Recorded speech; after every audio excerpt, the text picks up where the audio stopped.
Bien, on reprend ensemble donc le chapitre loi normale et on va refaire la transformation que je vous ai expliquée tout à l'heure sur GeoGebra.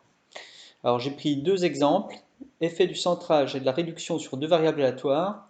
Donc il y en a une qui suit une loi binomiale de paramètre 30, 0,2 et une qui suit une loi binomiale de paramètre 100, 0,2. Vous voyez, celle-ci elle aura une espérance de 6 et celle-ci une espérance de 20. Alors, pour centrer, on retire l'espérance, donc ça fait notre variable aléatoire, et à chaque valeur, on retire l'espérance. Et pour réduire, bien, on divise par l'écart type. Alors, je rappelle que l'espérance d'une variable aléatoire, c'est n fois p, et l'écart type, c'est racine de np fois 1 moins p. Donc, on obtient une nouvelle variable aléatoire, qu'on appelle y, et du coup, celle-ci, par propriété de l'espérance et de l'écart type, eh bien, son espérance, c'est 0, et sa moyenne c'est 0 et son écart type c'est 1. Alors voilà à quoi ressemblent ces variables aléatoires. Donc ici on voit la moyenne là, qui est, pardon, l'espérance qui est à 6. Donc ça c'est pour 30 et 0,2 en proba. Et ici on a centré, réduit. Donc on voit que l'espérance elle est passée à 0. Et puis ben, écoutez, notre écart type, ici, il s'est réduit un petit peu. Vous voyez, ici, c'était un peu plus étalé. Et donc là, ça a eu pour effet de le réduire un petit peu. Si on regarde ce qui se passe pour 100,02, eh bien, là aussi, on a donc centré, ça ramène en 0, et puis réduit, bah, ça a aussi réduit un petit peu l'étalement de la courbe ici. Donc vous voyez, on a le même étalement, une fois qu'on a réduit, bah, on doit avoir le même étalement que ce soit pour celle-ci ou que ce soit pour celle du dessus. Donc on se retrouve ici environ avec le même étalement des valeurs et un écart type de 1 par rapport à la moyenne qui cette fois vaut 0. Alors, on remarque bien le centrage en 0, dans les deux cas l'espérance fait 0, et l'effet de la réduction, la largeur de la cloche est sensiblement la même une fois qu'on a réduit, cela vient du fait que dans les deux cas l'écart type vaut 1.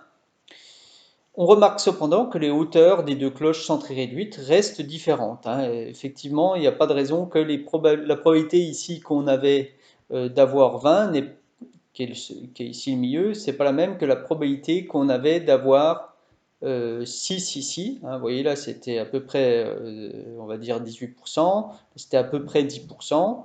Et voilà, une fois qu'on a centré réduit, bah, la probabilité d'avoir celle du milieu là, donc 6, là c'est la probabilité d'avoir le 0, bah, c'est toujours 18%, puis la probabilité d'avoir le 0, c'est toujours 10%, la même qu'ici. Vous voyez, c'est les hauteurs qui donne les probabilités. Alors, sauf qu'il se trouve que ici, quand on a des rectangles, ici, tous les rectangles ont pour base 1, donc la hauteur de ce rectangle-là correspond exactement à l'aire de ce rectangle-là. Mais là, c'est plus le cas, parce qu'on a réduit.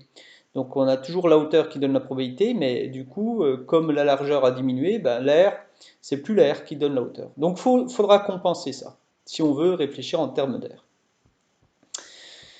Alors, se ramener à un problème d'air. Pour chaque valeur xk de la variable x, il correspond une nouvelle valeur yk de la variable aléatoire y. Par exemple, on avait vu que pour la première, à 6 correspondait 0. Donc, on a p de x égale xk. Donc, la probabilité que x fasse, mettons, 6 dans le premier cas, c'est la même que la probabilité que la nouvelle variable aléatoire fasse 0. Et donc, c'est la probabilité d'avoir k succès parmi n fois pk fois 1 moins p à la puissance n moins k.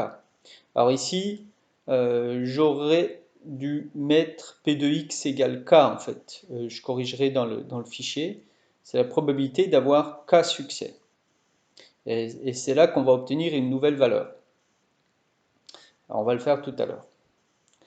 Donc pour les graphiques précédents, c'est ce que je vous expliquais là tout à l'heure. La hauteur des barres correspond à chaque valeur de sa probabilité. On va construire un nouveau graphique où on fait correspondre à chaque valeur un rectangle dont c'est l'aire qui vaut la probabilité de la valeur considérée et non plus la hauteur.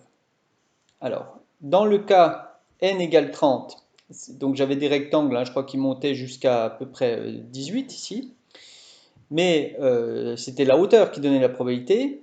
Donc si je veux avoir cette fois-ci non plus la hauteur, la probabilité, c'est pas 0,4, hein. Mais cette fois-ci, ça va être l'aire du rectangle qui est là, qui va donner la probabilité.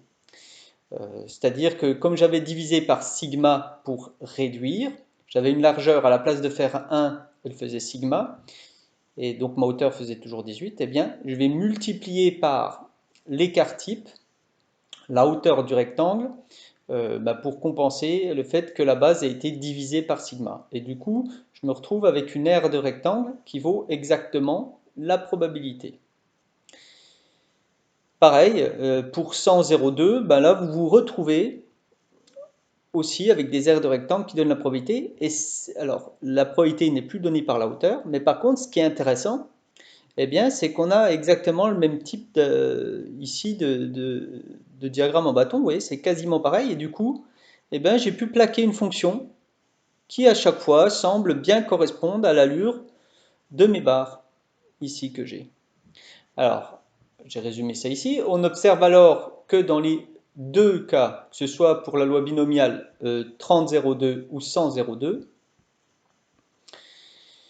on a non seulement le même centrage, la même largeur, ça vient du fait que l'espérance vaut 0 et l'écart type vaut 1 dans les deux cas, mais cette fois-ci qu'on a compensé la hauteur, qu'on a fait en sorte que la probabilité soit non plus donnée par la hauteur des barres, mais par l'aire des rectangles, cette fois-ci, bien, la cloche qui est là, l'allure des barres, semble bien la même. Donc la cloche semble la même.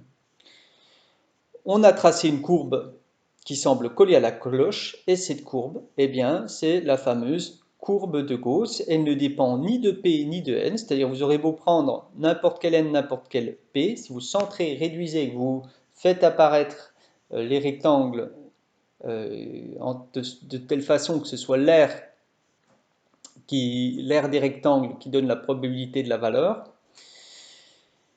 eh bien, on obtient toujours cette même courbe qui s'appelle la courbe de Gauss. Et du coup, cette courbe, eh bien, on peut s'en servir.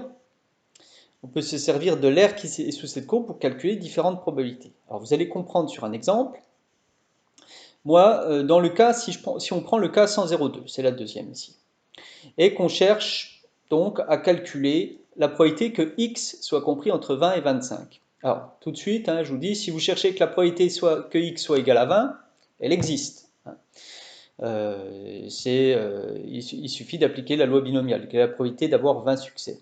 Mais évidemment, si on modélise ici avec notre courbe, eh bien, quand on a une loi de densité, quelle est la probabilité que notre variable aléatoire soit exactement égale à une valeur? Si c'est modélisé par une loi de densité, c'est 0. Donc vous voyez, ça n'ira pas ici pour modéliser une variable aléatoire qui prend une valeur exacte. Par contre, si on est entre 20 et 25, alors, si je voulais calculer la probabilité d'être entre 20 et 25, vous prenez votre loi binomiale, vous ajoutez le rectangle, la hauteur du rectangle qui vaut 20, 21, 22, 23, 24, 25. Donc vous faites ça. Vous allez trouver, c'est pas très difficile à faire, avec la calculatrice, on pourrait faire P de x inférieur ou égal à 25 moins P de x inférieur ou égal à 19. On sait trouver ça, on l'a déjà fait. Mais là, on va essayer de voir ce que ça donnerait si on se servait de la fonction continue que j'ai mis par là-dessus avec un calcul d'air. Alors, P de x inférieur à 25, je vais couper parce que je pense qu'on va bientôt être coupé par le logiciel, donc je reprends juste après.